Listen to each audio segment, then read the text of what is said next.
Vous êtes bien sur le plateau de votre quotidien WKNF, c'est tous les jours, midi, 18h, 23h, sur la chaîne numéro 23 de votre satellite, mais aussi sur la chaîne numéro 7 de la box SFR. À 9h, nous sommes en radio, à midi en live Facebook et à 13h déjà en replay sur le YouTube d'Éclair FM TV. Bref, nous sommes partout afin de vous parler de tout ce qui se passe en Guadeloupe. Et bien entendu, on le sait, nous sommes doués. Parce qu'on sait peindre, on sait écrire, on sait chanter, mais on sait aussi danser. Eh ouais, nous sommes des boss et pour en parler, je reçois des professionnels de la danse. Le collectif Edo est avec nous sur le plateau de KNF. J'ai l'honneur de recevoir Naomi et Michael Canoufet. Bonjour à Bien tous. le bonjour. Ça va, bien installé? Bien installé, merci de nous accueillir. C'est un plaisir parce que ça fait longtemps que je n'ai pas parlé de danse. Attention, parce que vous êtes à combien dans le collectif Edo? On est 4. Vous êtes 4? Oui. Et vous avez Edo à quel âge? Vous avez décidé de monter ce collectif quand? On a monté ce collectif en 2019, Ok. donc c'est assez récent. Et en fait, c'était vraiment une envie de nous quatre, voilà, de s'investir encore plus, d'être ensemble et d'aller plus loin. Mais comment ça s'est passé? Vous vous connaissiez déjà à la base? Est-ce que chacun faisait ses affaires de son côté, comme on dit? Et puis un beau jour, on dit, les gars, faut qu'on bosse ensemble. Hein. Comment ça s'est passé? Il y a eu ce beau jour où on s'est dit, les gars, Vraiment. Faut qu'on bosse ensemble. Avec la grosse voix. Les gars, faut qu'on bosse ensemble, fais-le. et les gars, faut qu'on danse. Excellent!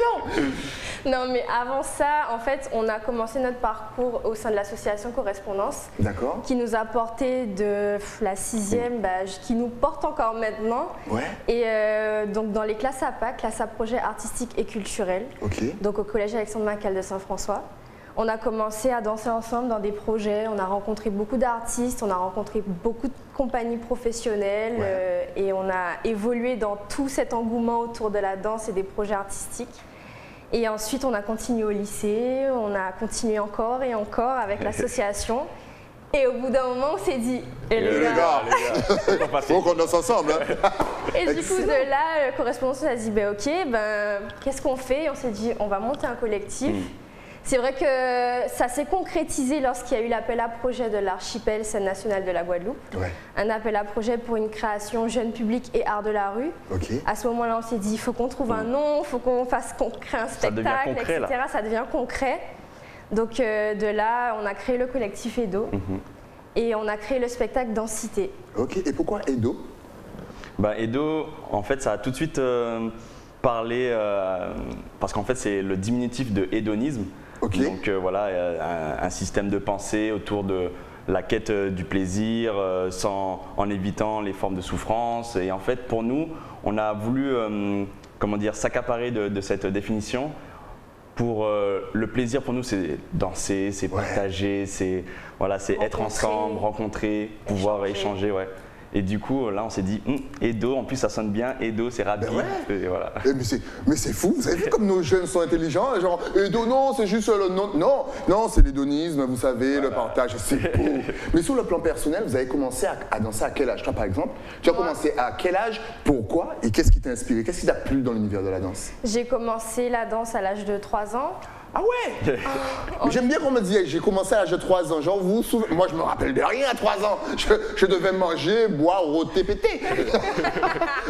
C'est bien ça, ok. Et je faisais du modern jazz. Et ensuite, en fait, ce qui m'a vraiment inspirée, c'était la danse à l'école. Parce que là, c'était une approche vraiment différente de la danse. Dans son côté plus, on va dire, plus humain dans le rapport qu'on a avec les autres, l'écoute de groupe, dans le rapport qu'on a aussi dans le respect de notre corps. Ouais. Et donc, moi, c'est ce qui m'a plu en tout cas. Et je sais pas pour toi. Justement, Michael, on passe à toi. Moi, j'ai commencé il y a 1 an. Moi, j'ai découvert en fait, on va dire, l'univers de la danse quand j'étais en maternelle. Et en fait, j'avais la chance d'être dans une classe donc, de grande section où il y avait un projet de danse. Et donc j'ai fait mon premier spectacle avec les costumes et tout, en maternelle. Et après, voilà, de fil en aiguille, j'ai jamais lâché cet univers-là. Et mon père, il est percussionniste. Ma mère aussi, elle a été danseuse. Et donc j'ai toujours baigné en fait dans cet univers-là. Et je me suis dit, c'est vraiment quelque chose qui me tient à cœur. Donc je vais voir où ça me mène. Et donc j'ai pas arrêté. Et là, c'est parfait, quoi. Et quand on commence aussi jeune que vous, concrètement, ça vous apporte quoi? Parce que je pense que ça doit vous apporter énormément de choses. Le calme, niveau corporel, ils sont super athlétiques, la souplesse, justement, l'entraide, le partage. Mais concrètement, ça vous a apporté quoi de plus? ça apporte tellement de choses, je ne saurais même pas quoi ça apporte. Tu n'es pas obligé de tout dire. Non, mais déjà, tu as dit beaucoup de choses, mais notamment au sein du collectif, donc on est 4. Donc il y a aussi Kenya Stanislas et Lisa Ponin.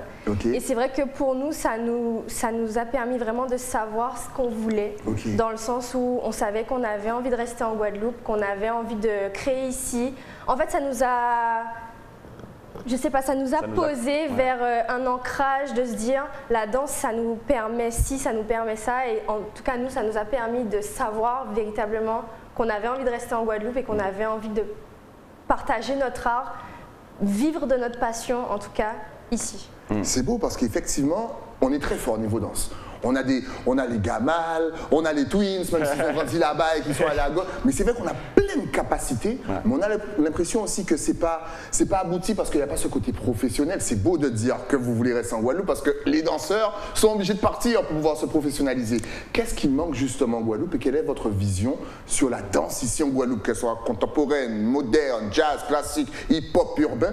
Qu'est-ce qui manque et qu'est-ce qui pourrait nous faire sauter le pas et changer de niveau?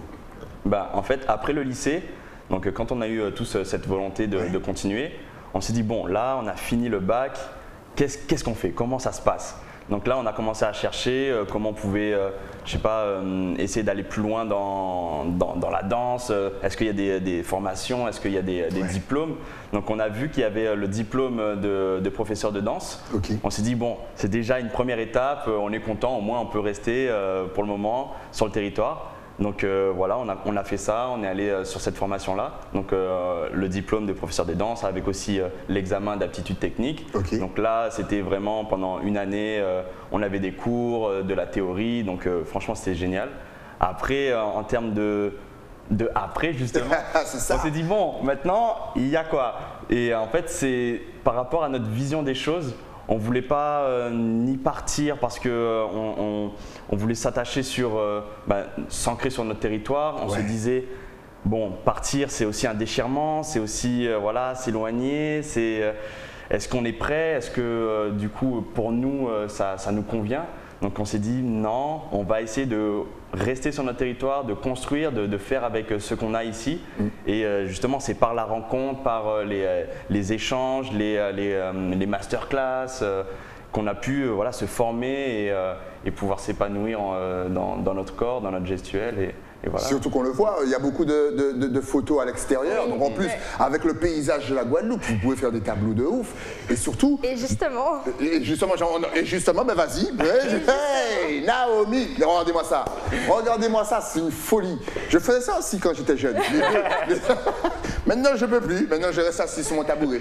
Mais c'est-à-dire qu'on a aussi eu la chance d'avoir aussi un accompagnement qui, de par correspondance, qui nous accompagne. Et aujourd'hui, on collabore ensemble, véritablement, on travaille ensemble.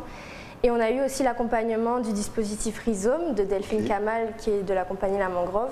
Donc c'est un dispositif qui permet aussi d'accompagner les artistes dans leur structuration, dans la création artistique, mais aussi tout ce qui est logistique, administratif, parce qu'il y a aussi tout un volet qui est derrière, qui est assez lourd et qu'il faut aussi maintenir, si on veut être dans la création en tout cas. Parce que nous, on a vraiment fait le choix de vouloir se tourner vers la création. Et donc tu parlais de beaux paysages et justement on s'en est inspiré et on s'est inspiré aussi de la problématique justement de ce départ. Est-ce qu'il faut partir? Est-ce qu'on ne peut pas rester chez nous pour créer? On s'est inspiré de tout ça et on a créé la pièce Sucre à corps chaud, qui est notre seconde création. Donc la première c'était Densité, vous avez vu des images tout à l'heure. C'est une création autour de la surexposition aux écrans.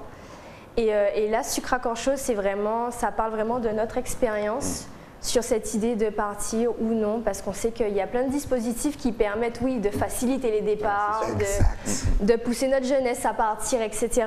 Mais qu'est-ce qu'on fait aussi pour rester, pour construire Donc ça parle de ça, c'est vraiment l'idée, on n'a pas la vérité absolue, mais c'est juste l'idée de pouvoir ouvrir la parole, permettre le débat et qu'on en discute et qu'on voit s'il y a des solutions, si on peut avoir d'autres alternatives, parce qu'on sait qu'il n'y a pas de parcours type, il n'y a pas de chemin prédéfini, mais par contre il y a des systèmes de pensée peut-être à re-questionner. Et vous voyez comme la jeunesse se remet en question pour savoir comment elle va faire pour rester ici. Ouais, c'est pas genre, allez, je décide de partir. Ils font tout pour pouvoir rester. Donc les anciens, faites un petit truc aussi, aidez les jeunes et compagnie. Justement, on voit des images. Donc vous créez vos tableaux, vos spectacles à 4. À 4. Après, on a des regards extérieurs. Ok, mais c'est vous créez la totale. Oui. Et vous prenez combien de temps à peu près pour créer tout ça, pour vous entraîner, pour mettre tout ça, pour que ça soit, que le projet final soit, puisse être présentable, on dira. Ça demande du temps. Ça met à peu près, on va dire globalement, une année. Ouais. Bon, c'est pas une année tous les jours, c'est par session. Donc on appelle ça des résidences, donc résidences de création. Ouais. Et en fait, on a sur soit une semaine, soit des fois 2 semaines. Dans le meilleur des cas 3 semaines, et en fait c'est dans des périodes comme ça où on va vraiment créer, on est en immersion dans notre projet. Par exemple, là on était à Karakirabalé, enfin j'ai vu des images. Bah si je t'ai dit, réagis. Oui. À Karakirabalé par exemple, on a fait une semaine de création, et du coup on était vraiment en immersion, voilà, la musique, les corps, on se filme, on a des regards extérieurs aussi qui permettent de savoir si on est dans le bon axe. De notre système de pensée et donc voilà, c'est comme ça qu'on arrive après à créer. Et pour l'extérieur, du coup on choisit un lieu, on voit comment on crée avec ce lieu là. Donc pour le premier spectacle Densité, c'était les parcs pour enfants. Donc à chaque fois on rentre dans ce parc pour enfants, on dit ok, là il y a ça, donc on peut l'investir comme ça. Donc à chaque fois c'est un nouveau spectacle, à chaque fois qu'il y a un nouveau parc pour enfants. Et pour le plateau, il y a aussi la création lumière qui rentre en jeu, les costumes, donc la musique. Et donc c'est avec tout ça, parce que nous aussi on a eu cette volonté de créer nous-mêmes la musique de nos spectacles. Oui. Donc voilà. Malade. Oui, c'est vrai, vous êtes malade. Mais c'est une bonne maladie. Oui. Donc avec par ordinateur en fait, donc avec juste un clavier qu'on a branché sur l'ordinateur, avec aussi des enregistrements de percussions, des voix. Donc on a fait vraiment tout un petit écosystème pour oui, parce qu'en fait on est en mode 4x4, nous c'est… 4x4, allez c'est bon, passe en mode sport, c'est parti. C'est-à-dire qu'on s'adapte à la fois à la scène, à la fois à l'extérieur, à la fois à… Les performances. On a dansé dans la rivière, dans la mer, dans le sable, la forêt. Dans la rivière. La dernière fois je suis allé à la rivière, je n'arrivais pas à sauter de roche. Et vous dansez. C'était ok. Et du coup, notre première création, c'est vrai qu'on est allé vers quelque chose d'extérieur, donc art de la rue, clairement, où on joue dans les parcs pour enfants. Et on a été très soutenu par le Moulin Fondu, donc c'est le Centre national des arts de la rue. À Garges-les-Gonesse et on a été repéré aussi par le réseau Risotto qui permet l'essor des arts de la rue et leur développement. Donc du coup c'est vrai que sous ce soutien a fait que notre création a pris une belle forme et on a espoir de pouvoir la faire tourner en Guadeloupe parce que ça n'a pas encore été le cas malheureusement. Donc Densité sur expositions écran, les images sont juste là. Là on était justement à Garges-les-Gonesse. Et Sucra Corcho donc arrive très bientôt. Très bientôt. C'est énorme parce que on parle de danse.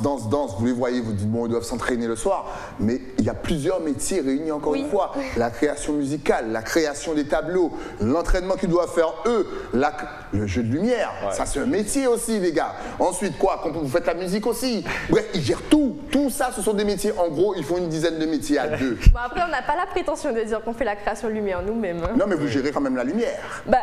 C'est pas nous. C'est pas nous, mais vous participez. On essaie de penser à l'atmosphère. On sait quel univers on veut atteindre et du coup… Et surtout que vous prenez aussi des thèmes forts pour vos spectacles, c'est-à-dire la surexposition aux écrans. C'est fou parce que là encore, on peut se dire que la danse, c'est juste bouger, sportif, permettre de s'évader, de parler avec son corps, mais ça peut aussi transmettre des messages. Il n'y a pas que la peinture, les livres et les chansons. Au final, la danse peut transmettre des messages. Et c'est vraiment dans cette optique-là que c'est vrai. Par exemple, tu parlais tout à l'heure de qu'est-ce qui vous a donné envie, mais en fait, c'est ce côté faire passer des messages, pouvoir dire quelque chose avec mon corps alors qu'avec ma bouche j'aurais pas pu. Ouais, voilà, c'est ça. Et du coup, nous, c'est vrai que densité c'était important pour nous parce que c'est un sujet qu'on avait déjà abordé en 2015 parce qu'on a eu aussi une troupe amateur. Donc, et on s'est rendu compte que ça devient encore plus d'actualité. C'est encore plus d'actualité parce que c'est un spectacle pour les enfants, mais on se rend compte que les parents parfois... oui, les parents, on vous parle, vous avez un message. Donc c'est pas que les enfants, c'est aussi les parents. Et du coup, on voulait vraiment faire passer ce message-là à travers un spectacle ludique, interactif. Donc, mais aussi cette idée de quête identitaire, parce que nous, on a un rapport avec l'identité qui est très fort. On en parle à la fois dans Densité, à la fois dans Sucre à corps chaud, parce qu'on a remarqué qu'en Guadeloupe, il y a une certaine façon de se revendiquer, d'être guadeloupéen. Et nous, on a aussi notre façon de se dire, on est guadeloupéen de cette manière-là, ou à notre manière. Donc vraiment, on pousse chacun, tout un chacun, les enfants depuis le plus jeune âge, à se chercher, se trouver, savoir qu'est-ce qui fait partie de ton identité et le revendiquer à ta manière. Et donc, nous, c'est à travers nos créations qu'on essaie de revendiquer le plus notre identité qui est la nôtre, qui est notre identité, notre langage en tout cas. C'est beau, franchement, n'hésitez pas, vous connaissez déjà le principe, à la fin de l'émission, il y aura tous les réseaux, bien entendu. Mais quel style de danse pratiquez-vous, bien entendu La rivière. La rivière. Quel style de danse pratiquez-vous? La rivière. La rivière. C'est bien, je réagis à chaque... Et je réagis. Non mais c'est vrai que c'est beau comme... Je savais pas, je pense que vous êtes les premiers à faire ça, non? Non, à la rivière. Je pense pas, non. Réagissez si quelqu'un a déjà fait ça, et puis si, si tu veux en parler, reviens sur le plateau, mais en tout cas, je pense que c'est la première fois que je vois ça. On a fait un film. Voilà. Hey, bientôt en diffusion sur Éclair TV, t'inquiète pas les discussions, ne vous inquiétez pas les discussions, nous sommes dans les pourparlers. Mais c'est quoi votre style? Urbain, hip-hop, jazz, contemporain? Comment est-ce que vous définirez justement votre style? Je pense que t'as tout dit. Encore? Je vais arrêter de poser des questions. Franchement, moi en fait à la base c'est plutôt urbain, donc hip-hop. Donc c'est vraiment par ça que j'ai commencé à explorer le mouvement. Et ensuite, petit à petit, justement comme on disait, par la rencontre, etc., c'est vraiment les arts martiaux, on a fait des stages, on a fait aussi des performances avec d'autres artistes. Donc on essaie de mélanger à chaque fois tout. Par exemple, au diplôme d'État, on avait vu aussi du jazz, du classique. Donc en fait, il y a tout qui rentre dans notre corps. On voit comment ça bouge après et comment ensuite on le ressent. Tout à l'heure, tu parlais de zouk. C'est des choses qui vivent en nous. Par exemple, on n'a pas envie de spoiler, mais par exemple, dans Sucre à corps chaud, à la fin, ça se voit pas dans les corps. D'accord. Mais par contre, on entend du bouillon. Oh, à la mer, à la rive. Désolé, c'est le son des vacances. On en est plein, mais c'est le son des vacances. Restez connectés sur Éclair TV. Le top arrive bientôt. Rida vous a sorti un petit bouillon gentil. C'est un bouillon qui nous ressemble. C'est un bouillon sympathique, on va dire. C'est pas. C'est justement pour ouvrir les regards sur, par exemple, ce style musical qui est un style musical qui nous ressemble aussi, qui fait partie de notre identité parce qu'on l'écoute en Guadeloupe et on va pas se mentir. Donc on l'a mis parce que ça fait aussi partie de nous, mais on l'a mis à notre manière. Et justement, avant de te laisser la parole, et effectivement on en parlait hors antenne, tu me disais qu'on va voir de toute façon votre chorégraphie, le petit côté zouk. Et effectivement, nous sommes caribéens, ça veut dire que dans notre son, on a du zouk, on a de la soca, on a du bouillon, on a du jab-jab, on a un petit peu on a tout, on a dancehall et reggae. Est-ce que ça nous donne plus lorsqu'on danse? Je sais pas, peut-être, une sorte de cadence, comme on aime bien dire, tu vois, qui nous permet d'être peut-être meilleur que quelqu'un qui est à Paris ou en Chine ou ailleurs. Est-ce que les Caribéens ont une faculté en plus pour la danse? D'une certaine manière, puisque la fluidité est dans notre corps, du coup ça influence forcément le mouvement. Donc, par exemple en danse jazz, on ne va pas forcément danser de la même manière puisqu'il y aura on va sentir un petit plus, on va dire, dans justement cette cadence chaloupée, cette fluidité du bassin et tout. Et dans la musique, par exemple, de Sucre à corps chaud, nous on a aussi intégré le compas, le zouk, le carnaval. Donc à chaque fois, on essaye d'intégrer de façon subtile, on va dire, enfin en tout cas poétique, tout ce qui fait partie de notre identité et qui nous représente en tout cas. J'adore. Et donc, en tout cas, mais la grande question maintenant que tout le monde se pose, c'est vous nous parlez de vos shows, vos spectacles, vos danses filmées, vos tableaux, mais où est-ce qu'on peut vous voir? est-ce qu'on peut vous voir? Et encore mieux, si un danseur veut intégrer la troupe, est-ce que c'est possible ou est-ce que c'est fermé? Comment ça se passe? Alors Edo, pour nous, c'est vraiment une entité qui vit de par nous, mais qui, on espère, pourra vivre aussi sans nous à un moment donné. Donc on a vraiment envie que ça devienne, je sais pas, mais... Ouais, un empire. Après la série Wish, la série Edo. Et non, mais on ne sait jamais. Avec la relève, tu sais qui arrive après. Et peut-être même pouvoir, y intégrer d'autres danseurs. Après, pour Sucre à Corcho, c'est particulier parce que c'est vraiment une pièce qui parle de notre vécu et d'un rapport qu'on a particulièrement avec notre territoire. Mais et là, justement, on commence pas on commence, mais on s'ouvre vraiment à des performances communes, à des moments d'échange. Dernièrement, donc Correspondance a fait la journée porte ouverte de son EVS, donc son espace de vie sociale. Et à travers cette journée porte ouverte, il y a eu les petites scènes. Donc c'était une soirée où on a partagé la scène avec d'autres danseurs de Guadeloupe. Et c'était un moment juste très fort pour nous parce que c'est un plaisir pour nous de pouvoir partager aussi des moments avec d'autres danseurs, de pouvoir faire un partage d'expériences, de connaissances, avec d'autres musiciens aussi parce qu'il y avait des musiciens. Oui, et d'ailleurs entre disciplines, donc c'est pas que avec les danseurs, c'est aussi chanteurs, musiciens. Il y avait une chanteuse, il y avait un musicien et en fait c'est vraiment ce lionnage qu'on a envie de faire et de partager. Ils sont dans l'amour, dans le partage. C'est beau, justement, parce que j'allais vous poser la question. S'il y a un artiste actuellement qui compte faire un live bientôt, est-ce qu'il peut appeler à Troupe Edo? Parce que, bien entendu, plus il y a de danseurs, plus il y a de musiciens, d'authenticité, bien entendu, dans les spectacles, plus on est content. Et ils cherchent de plus en plus de danseurs. Donc, vous faites aussi des spectacles, des shows, des concerts? On est ouvert en tout cas parce que c'est vraiment ce qu'on recherche, c'est vraiment le partage et la connexion avec d'autres artistes. Donc on est ouvert, vous venez, on en discute, on voit ce qui est possible, on a notre avis, vous avez le vôtre, ensemble, boum, ça fait quelque chose. Donc voilà, j'adore cette formule, ensemble, boum, ça fait quelque chose. Je vais garder ça aussi, c'est beau ça. Mais justement, quels sont vos projets pour 2023? Donc il y a le spectacle qui arrive, mais est-ce que vous avez déjà une autre idée pour un autre spectacle, une autre collaboration, des voyages peut-être qui vont arriver? Dites-nous tout. Alors... En 2023, on a du coup la première de Sucre à Corcho, qui va arriver, mais on a aussi un projet donc EAC, donc éducation culturelle, artistique et culturelle, pardon, où en fait on va voyager dans les Landes, donc à Saint-Vincent-de-Tyrosse. Donc en fait c'est un projet de partage entre une classe de là-bas et une classe d'ici, donc de Saint-François. Et en fait on va continuer ce projet de partage, de rencontre et de création aussi, puisque là l'intérêt du projet ça serait d'intégrer les élèves dans une création et de pouvoir faire partager ça avec les parents, partager cette création avec du public peut-être, qui sait. Et en fait, on est très attaché à la transmission, étant nous-mêmes sortis d'un parcours où on a reçu beaucoup de projets, on a bénéficié d'énormément de projets artistiques au sein même de l'école.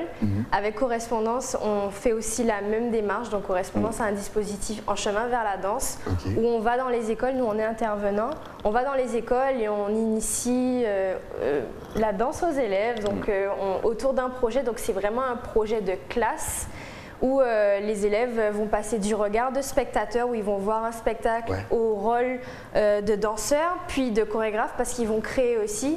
On y tient à cet aspect création. Donc ils vont créer et ensuite leur permettre de faire une restitution sur scène. Jusqu'à maintenant, les restitutions ont été filmées à cause de la Covid, etc. Mais cette année, enfin en tout cas l'année prochaine, en 2023, on a espoir que les élèves puissent monter sur scène et eux aussi montrer leur travail avec fierté.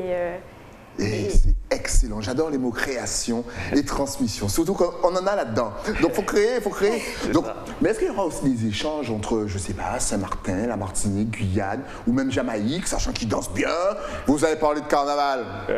Trinidad et Barbados, pourquoi pas? Est-ce qu'il y aura des échanges avec nos voisins, notre famille anglaise, ils sont juste à côté de nous? Donc, et pourquoi pas faire un petit échange, on sait jamais. Alors, s'il y a des gens de Martinique, Jamaïque, Trinidad ou Barbade qui nous regardent, venez, appelez-nous, envoyez-nous un mail. Non, mais en fait, on est vraiment ouvert. Ouais. Donc, si l'échange est bénéfique, forcément, on sera ouvert encore plus. Surtout que là, on est vraiment sur un début d'envol, on va dire.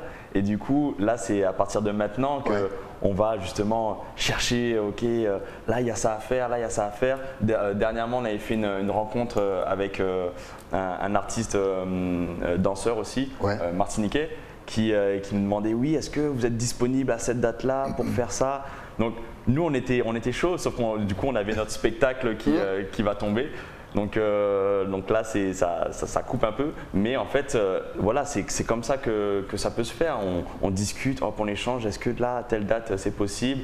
Ça se fait ensemble, boum.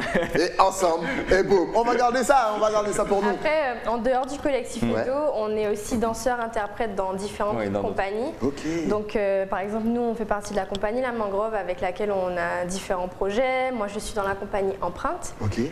Moi, je suis dans la compagnie aussi Moonka. Donc,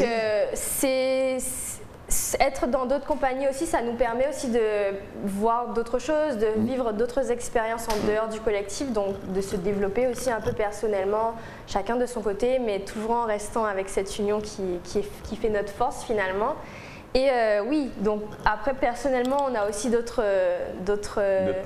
projets qui vont nous faire voyager, qui vont nous faire partir, etc. Mais en tout cas, avec le collectif Edo, on est sur un début de lancée, enfin un début d'envol, comme tu as dit tout à l'heure, qui va nous emmener déjà à la première de Sucre à Corps Chaud en mai 2023. On croise les doigts. C'est beau, en tout cas, Edo, si vous ne connaissiez pas, maintenant vous connaissez, vous pouvez faire appel à eux, aller voir leur spectacle, mettre un petit j'aime, leur envoyer un petit message. Mais pour ce faire, il faut donner vos adresses sur les réseaux. Est-ce que vous êtes connecté? Facebook, Instagram, site internet, Snapchat, TikTok, tout ça, et tout ça, de toute façon, tout ça va s'afficher là, juste ici. Magie. Donc voilà, notre Facebook, Collectif Edo, Instagram, collectif.edo. Mais on vous donne aussi rendez-vous mardi 11 octobre à la salle Robert Loison du Moule pour un Work in Progress de Sucre à Corps Chaud. Donc c'est l'occasion de venir voir le début du travail. On a plein de surprises pour tout le monde. Donc venez passer une soirée avec nous et vous en saurez un petit peu plus sur nous. À partir de quelle heure tu as dit? 20h. 20h mardi 11, voilà. Et puis bon, si le mardi 11 est déjà passé, c'est que vous regardez bien entendu les best-of du week-end afin de continuer de découvrir le parcours de Edo. Honnêtement, ce sont des jeunes, ils sont motivés comme jamais et ils commencent juste leur aventure et ils sont passionnés. Vous avez pu voir justement toutes leurs vidéos, mais vous avez pas un YouTube aussi où on peut retrouver ces vidéos? Collectif Edo. Edo aussi, donc vous tapez sur YouTube et puis vous partagez. Vous montrez au monde la puissance de la Guadeloupe, bien entendu. Merci en tout cas d'être passé sur le plateau. S'il y avait juste un tout dernier message à faire passer à la Guadeloupe, la Martinique, la Guyane, la Réunion, Saint-Martin, Saint-Barthélemy, Jamaïque, Barbados, Saint-Vincent, USVI, Grenada, Antigua, Anguilla, oui, tout ça nous regarde. Vous pouvez dire en français, en anglais. J'ai oublié la Dominique et Haïti. Ouh là là, ils vont me taper sous les doigts. Votre caméra est juste en face, allez-y. Si on avait un dernier message, ce serait juste l'amour. Ouais, l'amour, on est ensemble. Partage, connexion, c'est le plus important. Et les gars, on danse pas ensemble? Et donc, mesdames et messieurs, envoyez-leur un petit message d'encouragement. Ce sont des jeunes, vous avez vu comme ils sont motivés pour rester? Ils font tout pour rester. S'ils partent, c'est votre faute. C'est moi qui dis ça, moi. En tout cas, merci les jeunes. Et puis, dès qu'il y a quelque chose de nouveau, maintenant vous avez le WhatsApp, vous envoyez un message, on passe, bap, et on se fait une petite émission au calme. Merci à vous. Merci. N'oubliez pas, mardi 11 à 20h, sinon vous avez perdu votre vie. Merci à vous. Nous, on se retrouve juste après la pub avec de nouveaux invités, encore une fois. À tout de suite.